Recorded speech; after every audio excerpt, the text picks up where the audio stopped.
Praise the Lord. मसीह में आप सबकी सलामती हुज़ूर हो।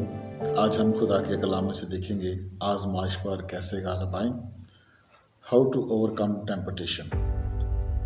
इससे पहले हम कि खुदा के कलाम को देखें, हम दुआ करेंगे। हालेलुया। बुजुर्ग आसमानी खुदा, तेरी तारीफ और तेरी तमजीद हो। तेरे अजीम और कदूस नाम को जो सब नामों से आला है, उसको भरपूर इज्जत और जलाल मिले। मैं इस कलाम के लिए तेरी शुक्रगुजारी करता हूँ और अपने आप को तेरी पाक हुज़ूरी में पेश करता हूँ। तू मेरी रहनुमाई कर, तेरा पाक रूह मुझे सिखाए, तेरा पाक रूह मेरी मदद करे। हालेलुया। मेरे ज़हन और मेरे ख्यालात पर तेरी बरकत हो। मुझे बोलना सिखा, मुझे तरतीब और ज़ख़ीरा अता कर, और जो भी अल्फाज निकले वो तेरे रूह की रहनुमाई में हो। जितने लोग तेरे कलाम को सुने सब बरकत हासिल करें, मसीह के नाम में, आमीन। हालेलुया।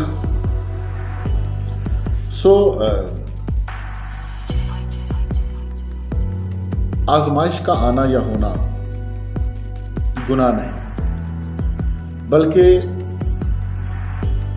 इसके आगे हथियार डाल देना गुनाह है।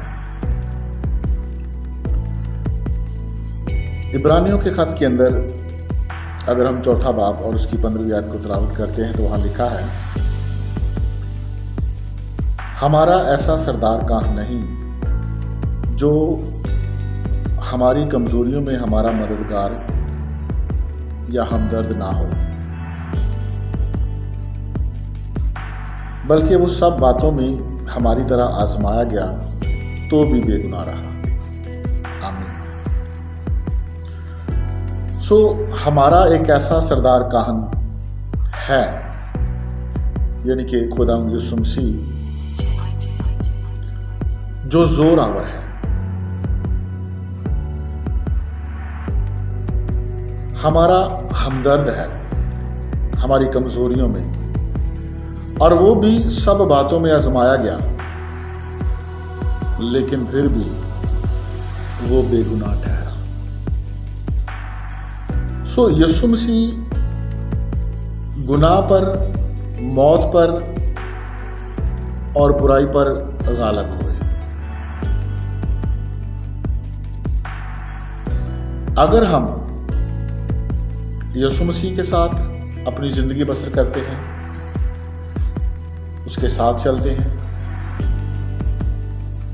उससे कुव्वत हासिल करते हैं, तब हम आजमाइश पर गालिब आ सकते हैं। आजमाइश का मसीह की कुव्वत के साथ मुकाबला करना चाहिए। वो कहता है कि खातर जमा रखो, मैं दुनिया पर गालिब आया। हम आजमाइश से यीशु मसीह की कुव्वत के वसीला से उससे ताकत रिसीव करके मुकाबला कर सकते हैं। यूसूफ के खत चौथा बाब और उसकी 7वीं आयत के अंदर लिखा है, बस खुदा के ताबे हो जाओ और इब्लीस का मुकाबला करो तो वो तुमसे भाग लाएगा। हम गुनाह पर गालिब सिर्फ एक ही तरीके से आ सकते हैं कि हम खुदा के ताबे हो जाएं और फिर हम इब्लीस का मुकाबला करें, तब वो भागेगा, अदरवाइज नहीं। अगर हम खुदा के ताबे नहीं हैं तो हम इब्लीस पर, गुनाह पर, बुराई पर गलबा हासिल नहीं कर सकते। अगर हम ताबेदारी करेंगे तब हम गालिब आ सकते हैं। अगर आजमाइश का मुकाबला मसीह से कुव्वत पाकर किया जाए तो इससे हमारे मसीही चाल चलन में तरक्की और मजबूती पैदा होती है। Because without Jesus we are nothing. उसने फरमाया कि तुम मुझसे जुदा होकर कुछ नहीं कर सकते। सो अगर हम यीशु मसीह के साथ जुड़े रहेंगे तो वो हमें एनर्जी देगा, कुव्वत, जोर देगा, ताकत बख्शेगा, जिससे हम इब्लीस के साथ लड़ सके।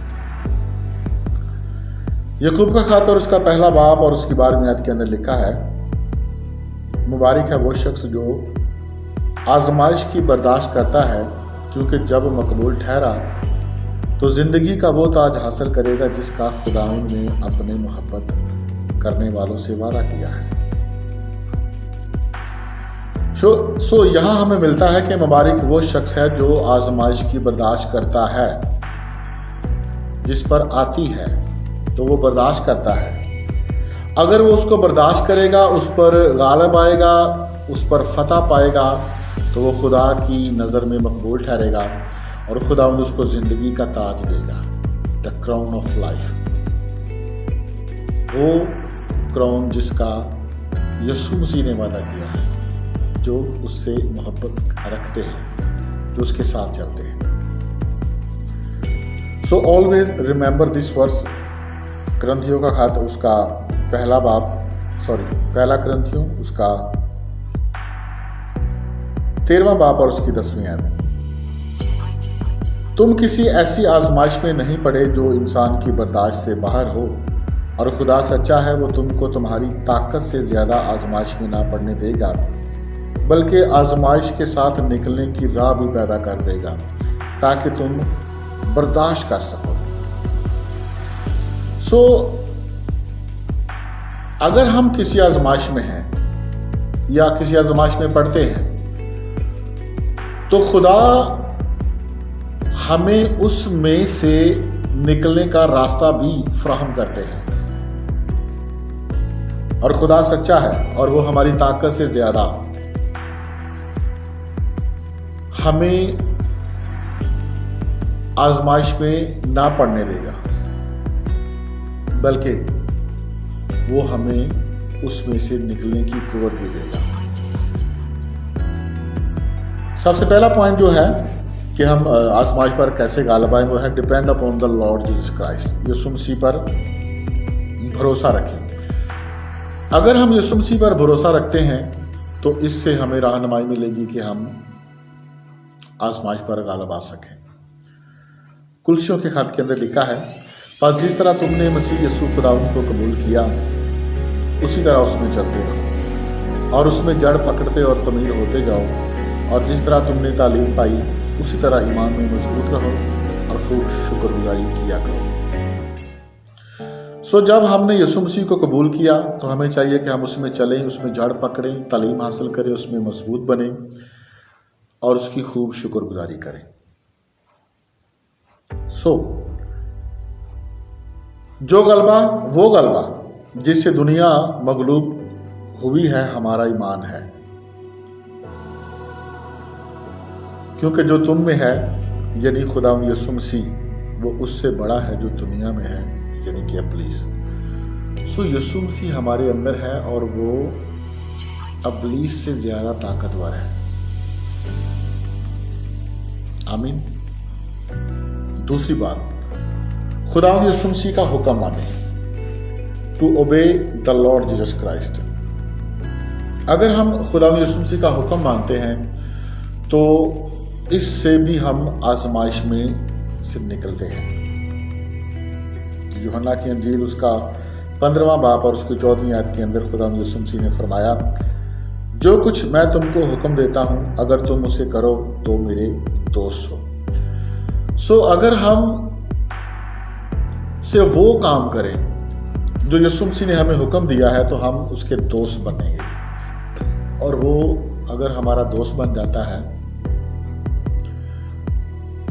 तो वो हमें हर एक मुश्किल से आज़ादी अता करता है। Praise the Lord, hallelujah. So लिखा है, शरीयत की ये किताब तेरे मुंह से ना हटे, बल्कि तुझे दिन और रात सिर्फ इसी का ध्यान हो, ताकि जो कुछ उस पर लिखा है उस सब पर तू एहतियात करके अमल कर सके, क्योंकि तब ही तुझे इकबालमंदी की राह नसीब होगी और तू खूब कामयाब होगा। सो अगर हम शरीयत की किताब को अपने जहन में रखते हैं, अपने दिल में रखते हैं, डे एंड नाइट, सुबह शाम इस पर फोकस, इस पर ध्यान रखते हैं, मेडिटेट करते हैं, तो हम खूब कामयाब होंगे और हमें मकबूलियत हासिल होगी, सुपर नेचुरल फेमस मिलेगी हमें। Praise the Lord. और ये ऐसा होगा सिर्फ खुदा के कलाम पर ध्यान देने से। सो अगर हम मसीह की आजमाइश पर देखते हैं, the temptation of Jesus Christ, तो जब मसीह पर आजमाइश आई तो उसने खुदा के कलाम को इस्तेमाल किया और खुदा के कलाम की कुदरत के वसीला से वो गुनाह पर गालिब आया और शैतान पर भी। सो हमें यीशु मसीह का हुक्म मानना चाहिए और उस पर भरोसा रखना चाहिए।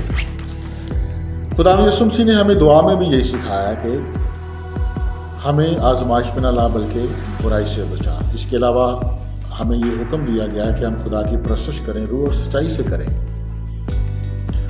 और पूरी दुनिया में उस की गवाही भी दें। आमीन।